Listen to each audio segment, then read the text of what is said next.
Hello everyone, commerce अध्ययन में आज हम देखने वाले हैं अकाउंटिंग प्रिंसिपल्स को कि अकाउंटिंग में इन प्रिंसिपल्स का क्या महत्व है। तो अगर हम बात करें अकाउंटिंग प्रिंसिपल्स की, तो ये आप क्लास 11th में पढ़ते हैं क्योंकि ये बेसिक रूल्स होते हैं अकाउंटिंग को करने के लिए।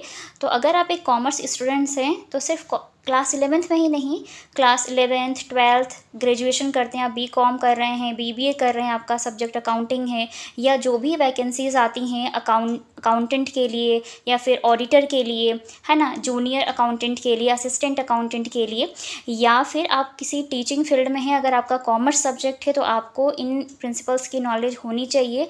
बहुत ही इंपॉर्टेंट रोल प्ले करते हैं अकाउंटिंग सब्जेक्ट में। तो ये होते क्या हैं अकाउंटिंग प्रिंसिपल्स, तो देखते हैं। तो शुरू करते हैं इस वीडियो को। साधारण भाषा में अगर हम बात करें सिंपल वर्ड्स में, तो अकाउंटिंग प्रिंसिपल्स बच्चे, जैसे कि आप हिंदी इंग्लिश पढ़ते हैं ना, तो हिंदी इंग्लिश को पढ़ने का, करने का, उसको लिखने का एक तरीका होता है, कुछ रूल्स होते हैं, उनको हम फॉलो करते हैं, जो ग्रामर के रूल्स होते हैं। ठीक है, तो आप उसके लिए ग्रामर को पढ़ते हैं, तभी आप हिंदी को अच्छे से लिख सकते हैं, बोल सकते हैं। सेम इंग्लिश में भी यही चीज़ें होती हैं, ग्रामर के रूल्स को फॉलो किया जाता है। वैसे ही अगर आपको अकाउंटिंग का काम करना है तो आपको ये अकाउंटिंग के प्रिंसिपल्स पता होने चाहिए। तो ये क्या है, अकाउंटिंग प्रिंसिपल्स क्या होते हैं? ये अकाउंटिंग करने के रूल्स है, अकाउंटिंग को करने के ये इसके रूल, अपने रूल्स इसमें बनाए गए हैं। उनको फॉलो करते हुए किसी भी बिजनेस ऑर्गेनाइजेशन में जो भी ट्रांजेक्शन्स होते हैं, उन ट्रांजेक्शन्स को रिकॉर्ड किया जाता है, ताकि चीज़ों को सही तरीके से रिकॉर्ड किया जाए और जो भी उनकी जो एक्चुअल प्रॉफिट एंड लॉस है वो शो हो सके, उनकी जो एक्चुअल फाइनेंशियल पोजीशन है उसको शो किया जा सके, है ना, उस बिज़नेस ऑर्गेनाइजेशन की। ठीक है, उन ट्रांजेक्शन को एक्यूरेट तरीके से क्या किया जा सके, रिकॉर्ड किया जा सके फाइनेंशियल स्टेटमेंट्स में या बुक्स ऑफ अकाउंट्स में। ठीक है, अकाउंट्स को प्रिपेयर किया जा सके। तो ये आपका होता है अकाउंटिंग प्रिंसिपल्स। अभी हम इसको डिटेल में समझेंगे वन बाय वन, और किसके कितने पार्ट में इसको डिवाइड किया गया है। ओके, तो चलिए देखते हैं। According to American Institute of Certified Public Accountants, तो इनके अकॉर्डिंग क्या कहा गया है अकाउंटिंग प्रिंसिपल्स के लिए? Accounting principle is a general law और रूल अडॉप्टेड और professed as a guide to action. It is a basis of conduct और practice. तो अगर प्रिंसिपल की बात करें तो ये सामान्य नियम होते हैं, सामान्य आपके कानून बनाए जाते हैं जो कि अडॉप्ट किया जाता है। ठीक है, अडॉप्ट किया गया है किसी भी काम को करने के लिए, किसी भी एक्शन को करने में ये बहुत ज़्यादा गाइड करते हैं आपको। कोई भी ट्रांजेक्शन्स हुआ है तो उसको कैसे रिकॉर्ड करना है, किन बुक्स में रिकॉर्ड करना है, उसके लिए क्या रूल्स फॉलो किए जाने हैं, ये सारी चीज़ें आपको ये बताते हैं। ठीक है, तो ये हो गया आपका। तो इसकी अगर हम बात करें इन अकाउंटिंग प्रिंसिपल्स की बच्चे, तो अकाउंटिंग प्रिंसिपल में जो कैरेक्टरिस्टिक्स ऑफ अकाउंटिंग प्रिंसिपल्स है वो देख लेते हैं कि इसके अपने क्या फीचर्स होते हैं। ठीक है, so first point is your objectivity, वस्तुनिष्ठता जो होती है कि इस कितनी ज़्यादा इसमें सच्चाई हो। ठीक है, वस्तुनिष्ठता पाई जानी चाहिए, मीन्स ये इजी होना चाहिए, मीन्स सच्चाई होनी चाहिए, सत्यता होनी चाहिए, है ना। ये नहीं कि सिर्फ बना दिया गया है, कोई सच्ची बात नहीं है ये। ठीक है, तो ये तथ्यों पर आधारित होने चाहिए। ठीक है, एप्लीकेशन की बात करें तो ऐसे प्रिंसिपल्स जो बनाए गए हैं तो उन प्रिंसिपल को ईजीली उसको अप्लाई किया जा सके। ठीक है, अप्लाई का मतलब है कि अगर वो प्रिंसिपल्स बने हैं तो वो यूज़ में आने चाहिए, उसको अप्लाई कर सकें आप, उसका अनुप्रयोग हो सके आसानी से। ठीक है, तो वो होता है एप्लीकेशन करना, अप्लाई करना। ठीक, यूज़ की बात करें तो वो उसका यूज़ जो है वो बहुत सिंपल होना चाहिए, बहुत ज़्यादा कॉम्प्लिकेटेड नहीं होना चाहिए। साथ ही साथ ऐसे प्रिंसिपल्स जो यूज़ में आएँ उन्हें ही प्रिंसिपल माना जाएगा। ऐसा नहीं कि बस प्रिंसिपल बना दिया गया है, आपने उसको पढ़ लिया है लेकिन लाइफ में उसका कोई यूज़ नहीं है। ठीक है, जैसे आप ग्रामर में पढ़ते हैं ना प्रीपोजिशन, तो प्रीपोजिशंस का यूज़ होता है, दैट मीन्स तो वो तभी तो आप मानेंगे ना कि हाँ वो सही है।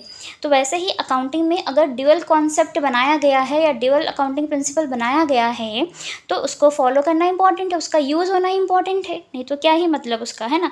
सिंप्लिसिटी की बात करें यहाँ पर तो सिंपल होना चाहिए, बहुत ज़्यादा कॉम्प्लिकेटेड नहीं होना चाहिए, सिंपल होना चाहिए कि हर एक इंसान को ईजिली समझ में आ जाए। रिलेवेंस की बात करें तो हाँ, रिलेवेंस होना चाहिए उसमें। ठीक है, रिलायबिलिटी होनी चाहिए, तो प्रासंगिक होना चाहिए, मतलब अकॉर्डिंग टू जो भी बिज़नेस में ट्रांजेक्शन्स हो रहे हैं उसके अकॉर्डिंग होना चाहिए। ठीक है, जिसकी ज़रूरत हो जहाँ पर उसी को वैसा ही वो होना चाहिए, ठीक है। यूनिफॉर्मिटी की बात करें बच्चा, तो यूनिफॉर्मिटीज़ की समानता होनी चाहिए। जो भी प्रिंसिपल्स बनाए जाएँ उनमें क्या हो, कुछ समानता हो कि हर एक कंट्री या हर एक शहर या हर एक company same books of accounts को जो प्रिपेयर कर रहे हैं वो सेम रूल्स प्रिंसिपल्स को फॉलो करते हुए बनाएं। मैन मेड की बात करें तो जाहिर सी बात है ये अकाउंटिंग प्रिंसिपल खुद से तो बने नहीं हैं, है ना। मैन मेड है मीन्स किसी इंसान ने ही उसको बनाया हुआ है। फ्लेक्सिबल की बात करें तो इसमें फ्लेक्सिबिलिटी होनी चाहिए प्रिंसिपल्स में कि अगर ज़रूरत पड़े तो उसमें कुछ चेंजेस भी टाइम के साथ लाया जा सके, क्योंकि आप सबको याद होगा एंशियंट टाइम में अकाउंटिंग दूसरे तरीके से होती थी, वहाँ पे कुछ और फॉलो करते थे, फिर धीरे धीरे जैसी ज़रूरतें बढ़ती चली गई उसके अकॉर्डिंग प्रिंसिपल्स को इंक्लूड किया गया, उन अलग अलग प्रिंसिपल्स को लाया गया, है ना। तो ये फ्लेक्सिबल भी होते हैं, ठीक है। और फिजिबिलिटी एक पॉइंट आएगा। फिजिबिलिटी दैट मीन्स कि उसका यूज़ जो होना चाहिए, जो भी प्रिंसिपल बने हैं वो यूज़ में आने चाहिए, यूज़फुल होने चाहिए। ये नहीं कि फालतू में बस थ्योरी बना दी गई, ये थ्योरी पढ़ ले लेकिन फ्यूचर में उसका प्रैक्टिकल में कोई यूज़ नहीं है। लेकिन यहाँ पर इन सारे ही प्रिंसिपल्स का यूज़ होता है जितने आपके दिए गए हैं। अब अगर हम बात करें अकाउंटिंग प्रिंसिपल्स की बच्चा, तो यहाँ पर अकाउंटिंग प्रिंसिपल्स को दो पार्ट्स में डिवाइड कर दिया गया। एक है आपका अकाउंटिंग कन्वेंशंस और एक है आपका अकाउंटिंग कॉन्सेप्ट्स, ठीक है। अकाउंटिंग कन्वेंशंस जो होते हैं ये कस्टम्स और कस्टम्स एंड ट्रेडिशन पे डिपेंड करते हैं, लेकिन अकाउंटिंग कॉन्सेप्ट जो होते हैं ये साइंटिफिक रूल्स पे डिपेंड करते हैं, ठीक है। साइंटिफिक का मतलब है कि ये ऐसा है तो ऐसा ही होगा और इसको इसी तरीके से किया जाना है। और ये अकाउंटिंग कन्वेंशंस क्या होते हैं कि ये कुछ मान्यताएं थी तो इनको मानना, ठीक है, ये हो जाता है आपका, ठीक है, इनको मानकर चला जाता है, ये अवधारणाएं होती हैं, कॉन्सेप्ट्स। चलिए अब one by one accounting conventions को हम डिस्कस कर लेते हैं कि अकाउंटिंग कन्वेंशंस की मीनिंग क्या है और कितने टाइप्स के अकाउंटिंग कन्वेंशंस हैं। So accountancy is based on usage and customs. Usages and customs की मतलब जो पुराने टाइम से जिसको यूज़ किया जा रहा है उसी पे बेस्ड है। कस्टम्स जिन कस्टम्स को फॉलो करके उसको किया जा रहा था उसी पे डिपेंड करता है, ठीक है। Naturally accountants have to adopt that usage और custom, these are termed as convention in accounting. तो एक कस्टम को फॉलो करते हुए जब सेम चीज़ को अडॉप्ट किया जाता है और वही को चलाया जाता है टाइम टू टाइम, तो वो होता है आपका अकाउंटिंग कन्वेंशन, ठीक है। उसी को हम इस टर्म में जानते हैं कि ये क्या है, कन्वेंशन इन अकाउंटिंग है। अब इन अकाउंटिंग कन्वेंशंस को कितने पार्ट्स में डिवाइड किया गया है हम वो बात करते हैं। ये ट्रेडिशन और कस्टम पे बेस्ड होते हैं कि जब पुरानी तरीके से चलता आ रहा है, एक मान्यता बना दी गई है, उसी को हम मानते हुए आ रहे हैं, ठीक है। तो इसमें मानना है मानिए, नहीं मानना ना मानिए, पर ये मान्यताएं होती हैं, लेकिन ये कॉन्सेप्ट जो होते हैं ये डिसाइडेड होते हैं कि हाँ ये ऐसे ही होते हैं, ठीक है।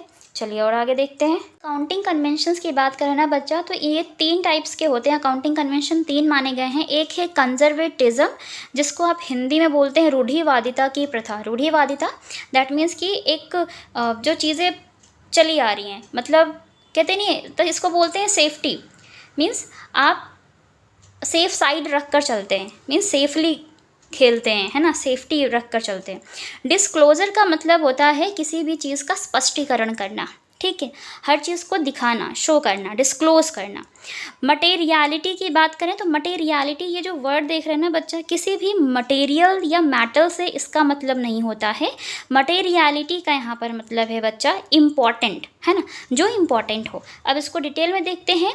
कंजर्वेटिज्म को आप प्रूडेंस भी बोलते हैं, ठीक है। तो provide for future losses but anticipate no profit. यहाँ पे अगर हम बात करें तो ये फ्यूचर लॉसेस को तो प्रोवाइड करता है, दैट मीन्स कि वो फ्यूचर लॉसेस के लिए क्या करते हैं, ये उस पर ध्यान देते हैं और उसके लिए ये क्या करते हैं, प्रोविजंस बनाकर चलते हैं। तो यहाँ पर लॉसेस को कंसीडर किया जाता है, लेकिन प्रॉफिट पे इतना ज़्यादा ध्यान नहीं दिया जाता। जो भी प्रॉफिट वाले आइटम्स होते हैं ना उनको इग्नोर कर दिया जाता है, ठीक है। लेकिन जो लॉसेस है, लॉसेस जैसे कि आप मान लीजिए कि जैसे डेटर से किसी पर्सन ने आपसे सामान उधार खरीदा तो वो आपके लिए डेटर हो जाता है, ठीक है। तो डेटर है तो डेटर जाहिर से वो जब सामान उधार खरीदा है तो ज़रूरी नहीं है ना कि वो फ्यूचर में पेमेंट करेगा ही करेगा, हो सकता है लेके वो भग जाए, पेमेंट ही ना करे आपको, है ना। तो ऐसे में वो जो डेटर हो गया वो बैड डेट हो गया। अब ऐसे ही डेटर्स या डाउटफुल डेट्स के लिए क्या होता है, प्रोविज़न बनाया जाता है, ठीक है। डाउटफुल डेट्स के लिए प्रोविज़न बनाया जाता है, तो वहाँ पर ये लॉस हो सकता है, तो उन लॉसेस के लिए क्या किया जाता है, पहले ही प्रोविज़न बनाया जाता है। तो सेफली चलते हैं ये लोग, सेफ्टी का ध्यान रखा जाता है इस कंजर्वेटिज्म में, ऐसा माना गया है, ऐसा माना जाता है। और प्रॉफिट को इग्नोर किया जाता है, प्रॉफिट वाले आइटम्स को, क्योंकि हम सबको पता है प्रॉफिट एक फेवरेबल कंडीशन को शो करता है ना, तो प्रॉफिट पर क्यों ही ध्यान देना। तो प्रॉफिट हो रहा है तो होने देते हैं, लेकिन लॉसेस के लिए हम क्या करेंगे, अपना पहले से तैयारी करके चलेंगे। ठीक है, समझ गए। जैसे कि वैल्यूएशन ऑफ स्टॉक जो होता है, वैल्यूएशन ऑफ स्टॉक जो है वो या इन्वेंट्री जिसे आप बोलते हैं, उसका जो वैल्यूएशन होता है किस प्राइस पे होता है, कॉस्ट प्राइस, और जो आपका उसका जो एक्चुअल प्राइस आता है, रियलाइजेबल वैल्यू जो आती है, उसमें से जो कम होता है आप उस पर उसको करते हैं। ठीक है, डिस्क्लोजर की बात करें, डिस्क्लोज ऑल मटेरियल इन्फॉर्मेशन। यहाँ पे कहा है disclose all material information. Material का मतलब यहाँ पर इंपॉर्टेंट है, लेकिन डिस्क्लोज में क्या होता है ना, मटेरियल और इमटेरियल, चाहे वो मटेरियल हो मीन्स इंपॉर्टेंट हो या इंपॉर्टेंट ना हो, सारे ही इंफॉर्मेशन, सारे ही टाइप के ट्रांजेक्शन्स को यहाँ पे डिस्क्लोज किया जाता है, लिखा जाता है। ठीक है, ताकि हर एक ट्रांजैक्शन रिकॉर्डेड हो। ठीक है, चाहे इंपॉर्टेंट है चाहे नहीं है, डिस्क्लोजर यही आपको कहता है। मटेरियलिटी की बात करें तो ऑल मटेरियल फैक्ट्स रिकॉर्डेड। तो मटेरियलिटी क्या करता है, ये इसके अगेंस्ट जाता है, कहता है कि सारे रिकॉर्ड नहीं करने हैं। मटेरियलिटी दैट मीन्स सिर्फ जो मटेरियल फैक्ट्स है, मीन्स जो एक्चुअल में जो बात सच है, जो इम्पॉर्टेंट है, जो रिलायबल हैं फैक्ट्स, उन्हीं को रिकॉर्ड किया जाए। ठीक है, समझ गए। इसको डिटेल में आप यहाँ पर देख सकते हैं, पढ़ सकते हैं, एक्सप्लेन कर सकते हैं। सो कंजर्वेटिज्म की बात करें, so no one can guess future with perfect certainty in business. अगर देखिए, हम सबको पता है कि फ्यूचर अनसर्टेन होता है ना, अनप्रिडिक्टेबल है, कोई नहीं जानता कि फ्यूचर में क्या होने वाला है, तो सब गेस करते हैं। परफेक्ट सर्टेन कोई गेस भी नहीं कर सकता कि क्या होगा क्या नहीं होगा, है ना। बिजनेस में तो और प्रॉब्लम होती है। हैंस सम अरेंजमेंट और प्रोविज़न, तो उसके लिए क्या होता है, कुछ अरेंजमेंट्स की जाती है, कुछ प्रोविज़न्स बनाए जाते हैं कि अगर फ्यूचर में कुछ ऐसी घटनाएँ घटित होती हैं या कुछ ऐसे लॉसेस हो जाते हैं तो उनसे रिकवर किया जा सके, तो उसके लिए प्रोविज़न बनाया जाता है। प्रोविज़न का मतलब होता है एक सेफ्टी फंड बना दिया जाता है, जैसे कि अगर कोई डाउटफुल डेट्स हैं या फिर प्रोविज़न फॉर डेप्रिसिएशन बनाते हैं। ठीक है, तो उसका मतलब है ना कि फ्यूचर में अगर ऐसा कुछ होगा तो उस अमाउंट से आप उस लॉस को फुलफिल कर सकें। ठीक है, रिकवर कर सकें। ठीक, is made to meet future uncertainties, means future में जो भी एक जो जिसकी संभावना नहीं है, अगर ऐसा कुछ घटित होता है तो आप उनसे क्या कर सकेंगे, डील कर सकें। Valuation of stock at lower of cost और नेट रियलाइजेबल वैल्यू, तो जो वैल्यूएशन ऑफ स्टॉक या जैसे आप इन्वेंट्री बोलते हैं, वैल्यूएशन ऑफ इन्वेंट्री वो लोअर कॉस्ट पे की जाएगी, लोअर कॉस्ट या रियलाइजेबल वैल्यू में से जो कम होगा। Making provision for doubtful debts and discount on debtors, तो इनके लिए भी आप प्रोविजंस बनाते हैं, जैसा कि मैंने ऊपर एक्सप्लेन किया था, तो सेम चीज़ है। फुल डिस्क्लोजर की बात करें यहाँ पर, so full disclosure of all relevant and reliable facts in accounts is the necessity in record to make accounting record useful for the user. Example, contingent liability. ठीक है, ऐसी लाइबिलिटीज़ जो अभी नहीं है लेकिन फ्यूचर में हो सकती हैं, तो इनको भी यहाँ पर क्या किया जाता है, डिस्क्लोज किया जाता है। हाँ, बुक्स ऑफ अकाउंट्स में उसको डायरेक्ट शो नहीं किया जाता, एज अ नोट शो किया जाता है कंटेजेंट लाइबिलिटी को नीचे। ठीक है, लेकिन फुल डिस्क्लोजर जो कन्वेंशन है वो यही कहता है कि जो भी ट्रांजैक्शन हुआ है, जो भी इंफॉर्मेशन है एक बिज़नेस से रिलेटेड, उन सभी को लिखा जाए। ठीक है, रिकॉर्ड किया जाए, डिस्क्लोज किया जाए। ठीक है, सबको, चाहे इंपॉर्टेंट है चाहे इंपॉर्टेंट नहीं है, लेकिन अगर बिजनेस के पॉइंट ऑफ व्यू से रिलेवेंट है, रिलायबल है, तो उसको लिखा जाए, उन सारे फैक्ट्स को। ओके, तो यहाँ पर जैसे कि कंटीजेंट लाइबिलिटी जो है वो फ्यूचर में होगी ना, अभी तो ऐसा कुछ हुआ नहीं, संभावना है होगी या नहीं होगी, लेकिन उसको रिकॉर्ड कर दिया जाता है, एज अ पॉइंट उसको नोट किया जाता है। अगर हम बात करते हैं मटेरियलिटी, मटेरियलिटी का यहाँ पे मतलब है जो महत्वपूर्ण है, जो इंपॉर्टेंट है। Materiality refers to that all the material, material means बच्चा इंपॉर्टेंट फैक्ट्स और items should be recorded into the financial statements. जितनी भी बुक्स ऑफ अकाउंट्स बन रही हैं, फाइनेंशियल स्टेटमेंट्स प्रिपेयर किए जा रहे हैं, तो वहाँ पर सिर्फ उन्हीं फाइनेंशियल ट्रांजैक्शंस को, फैक्ट्स को, आइटम्स को इंक्लूड किया जाए जो बिजनेस के पॉइंट ऑफ व्यू से बहुत इंपॉर्टेंट है, जो इंपॉर्टेंट रोल प्ले करते हैं, जो इंपॉर्टेंट ट्रांजैक्शन से, इंपॉर्टेंट फैक्ट्स से, उन्हीं को रिकॉर्ड करने की बात कही जा रही है। और या इस वाले में सबको किया जाता है रिकॉर्ड। ठीक है, इसमें सिर्फ इंपॉर्टेंट फैक्ट्स को। यकीन करती हूँ इस वीडियो में आपको अकाउंटिंग कन्वेंशंस अच्छे से क्लियर हो गए होंगे कि कौन कौन से होते हैं, क्या इसमें कहा गया है, किस तरीके से इसको फॉलो किया जाता है। ठीक है, तो आज की वीडियो में इतना ही। नेक्स्ट वीडियो में हम डिस्कस करेंगे जो भी आपके अकाउंटिंग कॉन्सेप्ट से, उसको डिटेल में डिस्कस करेंगे। इसे एक वीडियो में अगर मैं डिस्कस करूँगी तो वीडियो लंबी हो जाएगी, तो 1 बाय 1 करके समझेंगे और हर एक पॉइंट आपको अच्छे से क्लियर हो जाएगा। तो उस वीडियो में भी हम एग्जाम्पल के साथ उसको समझेंगे। तो अगर ये वीडियो आपको अच्छा लगा हो, मैं आपको अच्छे से समझा पाई हूँ, तो कॉमेंट सेक्शन में कॉमेंट करके ज़रूर बताएँ। वीडियो लाइक करें, चैनल पर आप हमारे नए विजिटर हैं तो चैनल को सब्सक्राइब कर लें, साथ में बेल आइकन को प्रेस कर लें ताकि आने वाली वीडियोस की नोटिफिकेशंस आपको बिल्कुल टाइम पर मिलती रहे। तो मिलते हैं नेक्स्ट वीडियो में, तब तक के लिए take care and thank you so much for watching this video.